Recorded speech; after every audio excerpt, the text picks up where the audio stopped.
How depressing that must be when you get to that point where you can't take it.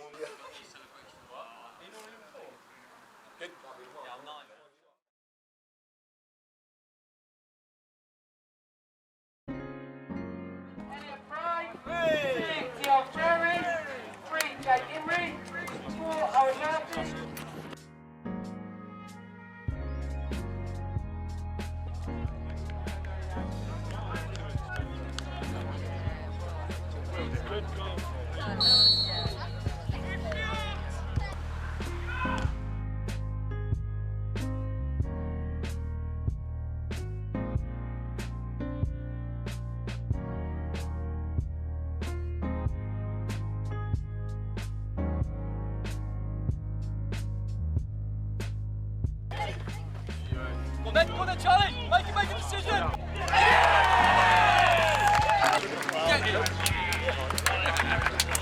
Come on!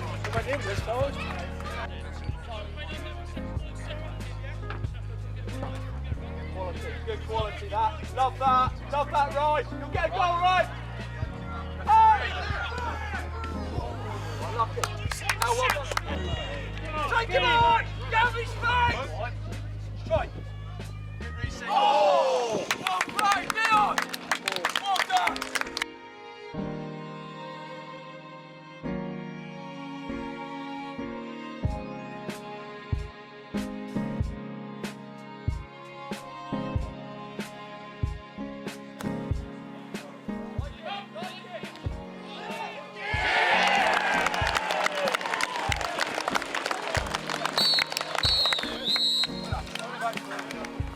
What did you get us? I know, I wouldn't be either. Castellan drinking out of two.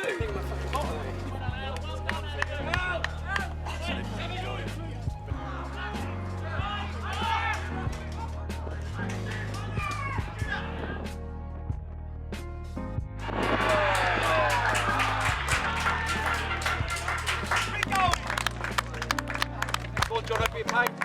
Well done, mate.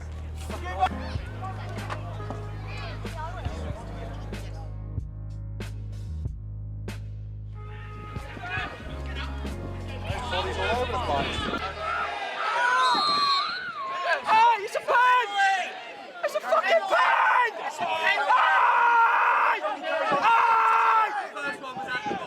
Yeah, second one's in the box though, and he played advantage. Fuck me! Well, I don't know, I'm just assuming. Oh, have a shot next time! Thought we first half we obviously played really well, looked a real threat going forward, caused them a lot of problems, and obviously got ourselves a 2-goal lead. And then second half, you have to credit them. They've got back into the game well. A couple of mistakes from us, which has obviously cost us in the end. But yeah, I think we've got to look at today as a well-earned point, and a good start to the season for us, and a lot of promise, which hopefully we can carry on into the season. We were actually in the end probably disappointed it's only going 2-0 up, and the third would have probably killed the game. But like Gus said, the second half was a totally different game. I don't know if that was down to the intensity of the first half and it being the first game, but we need to learn from that, because we shouldn't, and hopefully won't in the future, concede the game from being in a 2-0 position.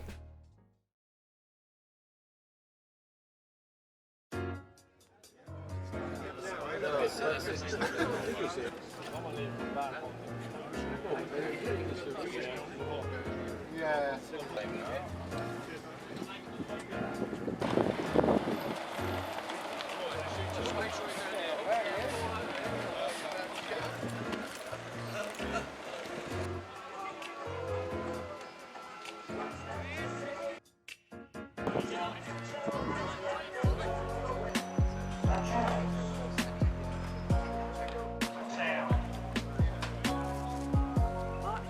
Number 5, Sean Wells.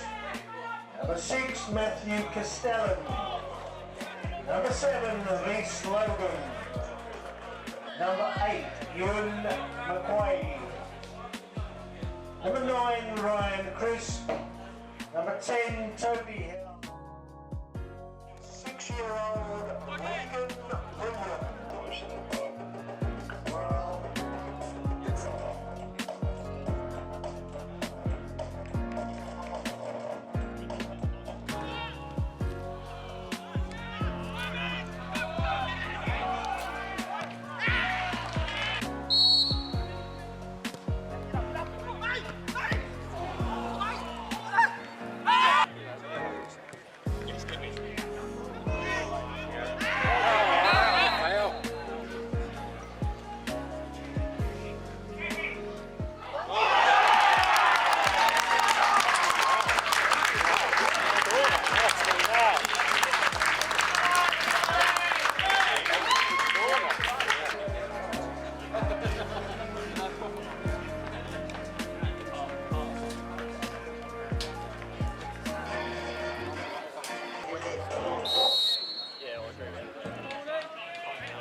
I should be ashamed of myself, and I'm not.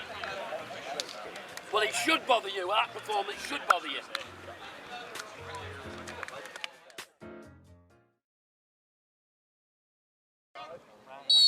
Right, Dereham!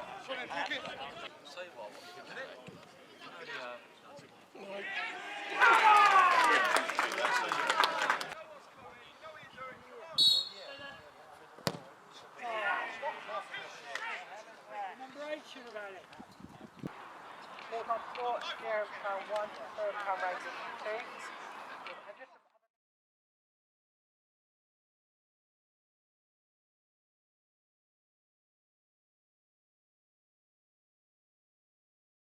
Yeah, absolutely delighted. You know, I thought we deserved it. I thought we played really well. First half, we were really lively. First 20-25 minutes, we looked really sharp. Caused them a lot of problems. Got in behind them loads and missed probably 4 gilt-edged opportunities again.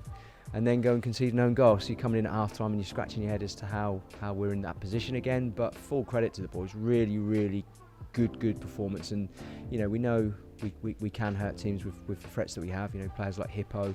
And Ryan, who got our other goal today, and our front two, Toby and Charlie. But defensively, I was really impressed with how we stood up to their threats. They started to go a little bit more direct, went 2 up top towards the end, and I thought our 2 centre halves and back four and keeper were excellent to preserve our lead that we had. So great win, big relief, and hopefully it's a kick-start for us now to move up the league. Firstly, Gus mentioned it. We were looking for a response, and I thought the boys were fantastic today. Half time, we were just gutted to go in 1-0 down. To be honest, we played some great football first half, and probably should have gone in ahead. The boys' attitude, and it would have been quite easy after Monday as well for boys to have gone in their shells and not come out second half. And obviously scoring within 2 minutes of a restart helped, and then we went on to obviously win the game. But yeah, the response from the boys from going in 1-0 half time was absolutely amazing, and fully deserved the victory.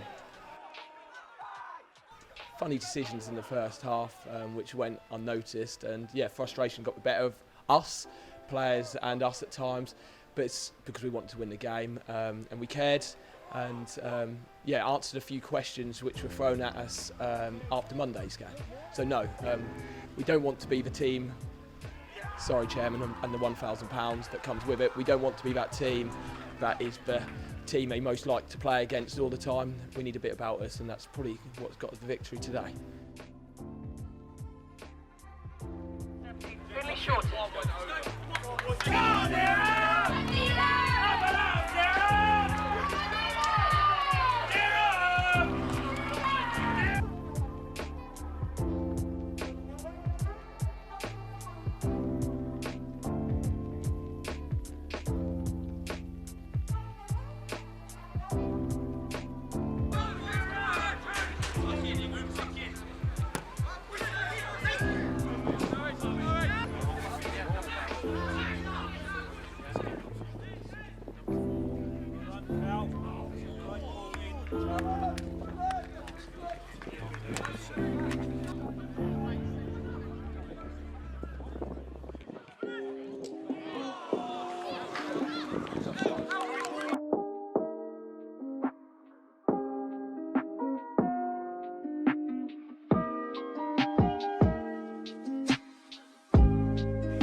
Ambrose, go on.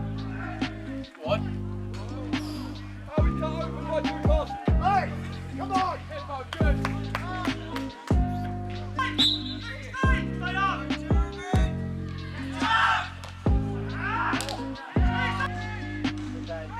Good, good, son, good. What?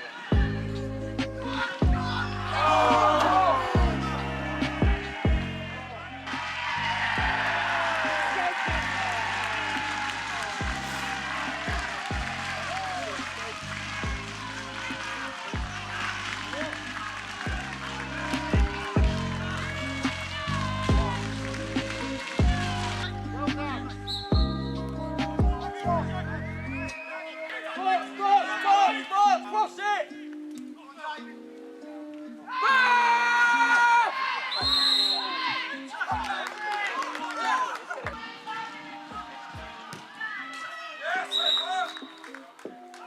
Oh, for fuck's sake.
Wanted to bridge a gap between having to pick a career in education or football. I don't believe you have to do either. I think they can merge. So for example, Chris Greenslade, next student who's now going on in osteopathic medicine, proves that. Captained his county, captained Desert at a National Cup final, done a biology A-level, done a B-Tech here, has gone on out of sport to go and do something marvellous. So I think the myth of having to pick football or a education stream in something else other than sport, I think the days of that are gone. We're very, very fortunate that I think we're the only course that do A-levels and B-Techs.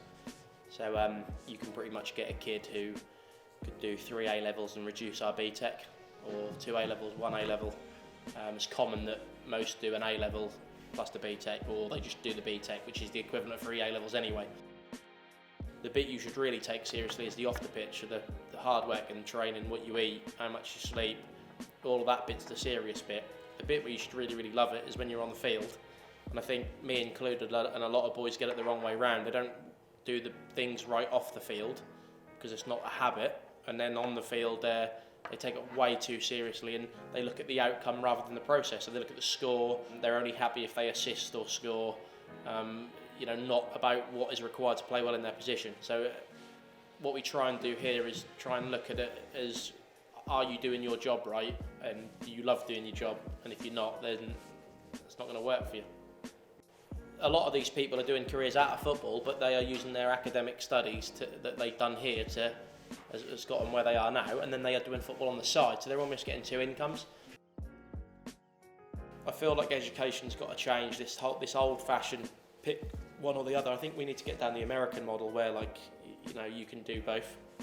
I think we've got to open our mind up a little bit to it, really. But that wall is the perfect example. Also, it's got failures on it. I'm sure there's lads that will admit they didn't come here with the right attitude and they've failed, or they thought life was all about playing football, and it's not. It's about the basics: turning up on time, handing your work in on time. I'm club captain of Desert. I have to come up with all the rules and get all the boys together, collaborating, getting all the rules for this year.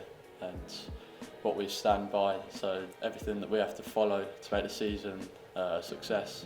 So that's my role. I'm the team captain, so on the pitch I don't really do so much as him off the pitch, but on the pitch I like to keep everyone under control and make sure we played the way we did good at.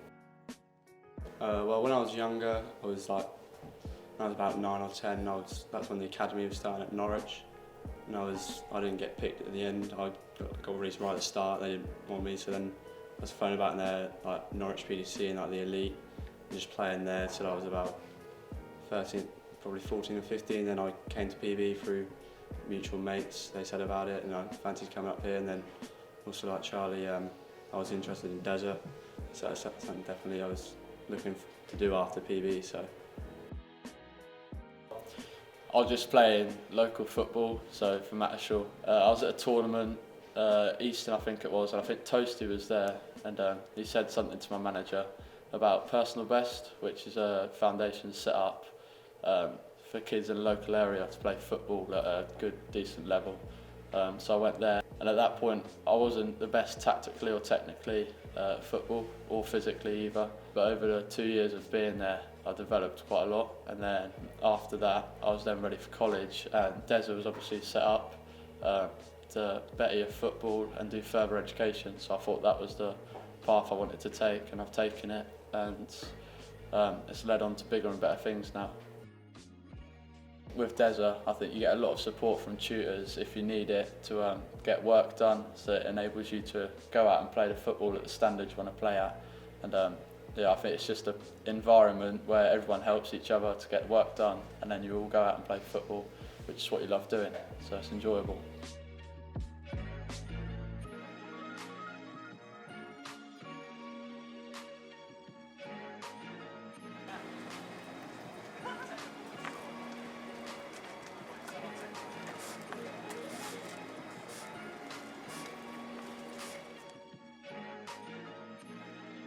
Alright, the last thing that they're good at is free kicks, so don't give away cheap fouls. That's it about them. I'm not here to talk about them, I'm here to talk about us. As the game goes on, it might be that you end up playing there, so you need to be prepared for that one as well. Alright? The only ways that they can score tonight is by a counter-attack and a set play. They will not break you down in the open play, they are not good enough to. So it's concentration from set pieces, and it's tactically standing in the right place when we have the ball, not when we don't have the ball. Remember that. Right, so if you're on the touchline, them extra couple of yards for them shifting across makes a big difference. And we're not going to get any width from fullbacks because we ain't got any. So you are on width and you need to stay there. What we want to be able to do is we want to be able to go Warnsey, Arley back foot, slide your wide man in. Like the other side, it goes Arley might go Warnsey, then Curtis needs to be available before Manny gets slid in. So we don't want to hit these big raiding balls because the problem with it gets cut out and then they can break on us. So you want to be able to pass through people, so it's about angles all the time. Do not underestimate that their change room will be going big time Charlies, documentary being filmed, think they're decent, you know, can get amongst them, they're going to be arrogant, they're going to be saying all them things. Hey, like this, I'm getting a hug. Look, it's on camera and all. Behave yourself, gents. Big shout when you want a sub. Three subs, one extra time, yeah?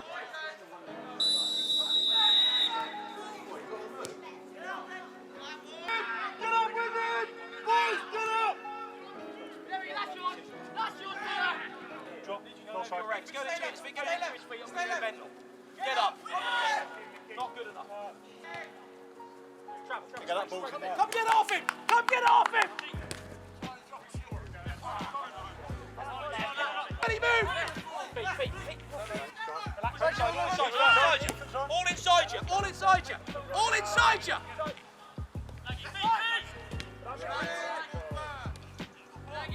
Pass the ball! Pass the ball, we're not at disco!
was to not stand on the sideline and moan all the time. Alright, but that is not good enough. So I've just walked in here and someone said we're playing really, really well. You're now turning that into a typical cup game because you've come in 0-0 at half time and you've had all the football. You need to take your chances. So the fine margins and the things we speak about, first years, you're going to learn this. So you've been to Sundown all weekend and that shows. You've done really well to get in this team and you're going to lose your place like that. You're giving the ball away unopposed too much on a 3G. That ain't good enough. So you've got 10 minutes to put it right, if not you're off.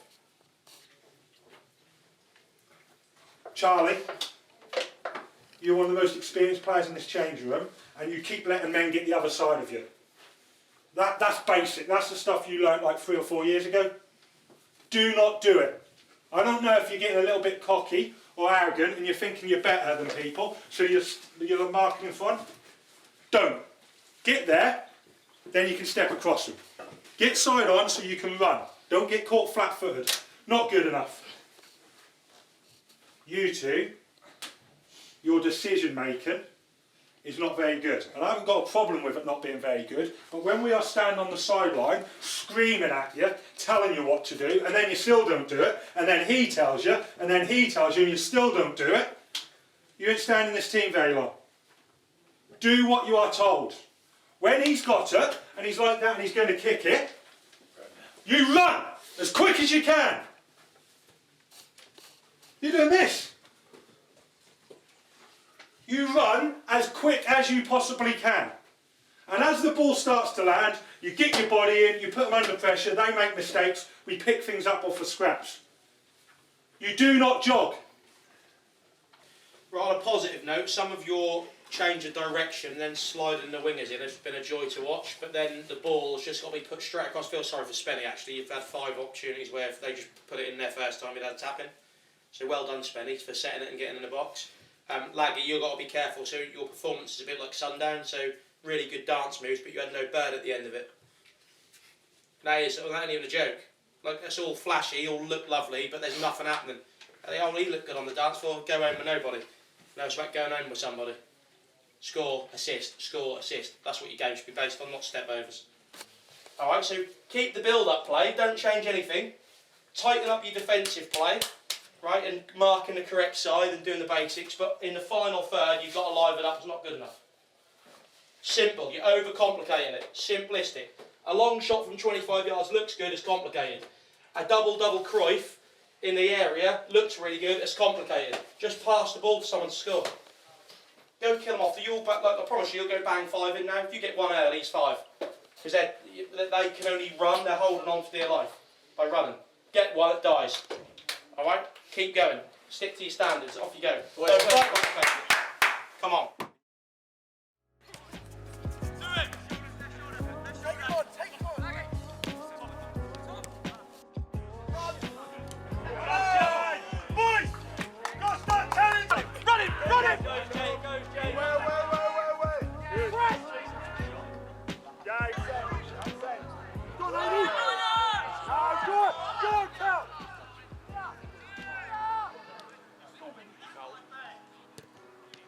Yeah!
What we learned in the first game was we didn't get broken. Well, we got broke upon once in the whole game, but we were structurally really, really good. And a mistake, and the reason that mistake came was because we weren't very clinical. So we were creating chances, but we weren't.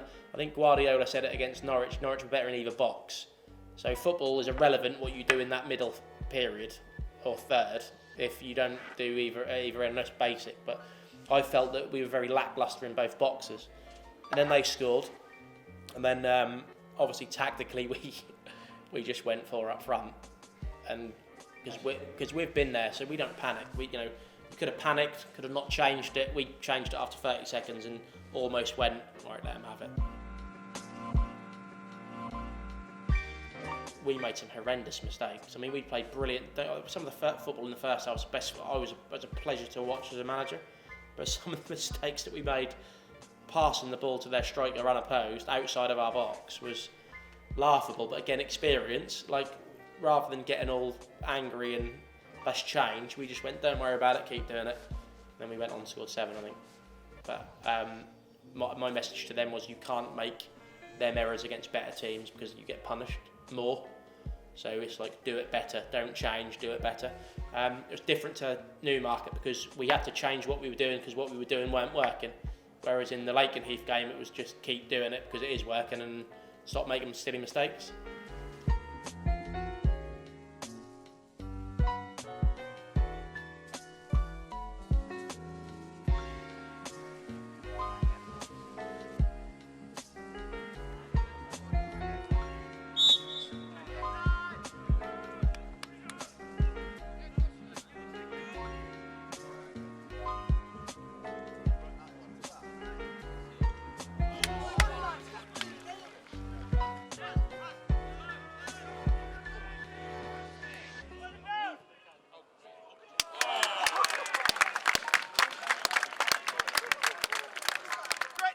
Charlie's keeper.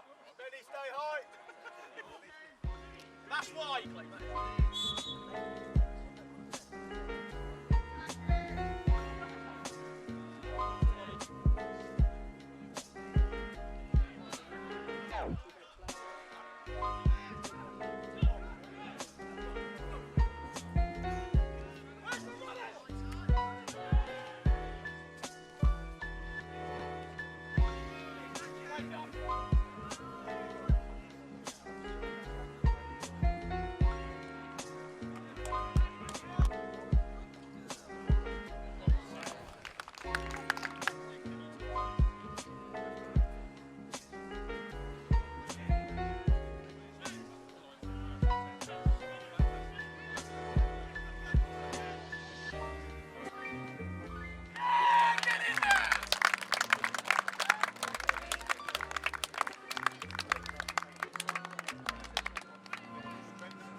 You'll just see progress game by game really. Obviously the opponents you come up against will be better and better each round.